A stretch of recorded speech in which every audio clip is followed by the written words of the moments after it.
Ndiona hiyo ya Mzlomotana akisema hivyo. Lakini wana venye hiyo asema alishangaa aliposikia mimi pia nilishangaa alipokuwa yasema kwa yake kwa sababu mimi niliitwa kwa Bob Shmurda. Ushaona? Hata niliposema hivyo ndo ikabidi niingie online nende nikasearch kwani mbona Mzlomotana asema hivyo. Nilipofika ndo nikapata ni remix ya hiyo nyimbo yenye nilifanya mimi gundue Ushaona remix ya nyimbo ya Bob Shmurda. Hata yani hiyo flow kila kitu paka beat. Yani nikambe maneno tu yaongeza kwa Kiswahili. Kwa hivyo lile neno la yeye alilirudia kwa hiyo hiyo remix. Lakini mimi ndio ilikuwa iko kwa akili yangu kwa sababu ya nyimbo ya Bob Shmurda. Nikaenda show day moja.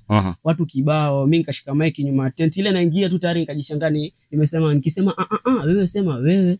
Asa ikashika ile niliposema kila mtu sema wewe ikashika mpaka ikaniingia kwa akili sasa. Alafu day naenda kutoa goma na MK magetoni. Nikajishangaa tu niliposema watu wakaimaindi mtaani. Walipoimaindi nikakuta basi acha ndo nicheze nayo si ya Bob Shmurda na Bob Shmurda mwenyewe kwa Kiingereza au kitu kama hiyo. Sikujua kwa ya Mzlomotana.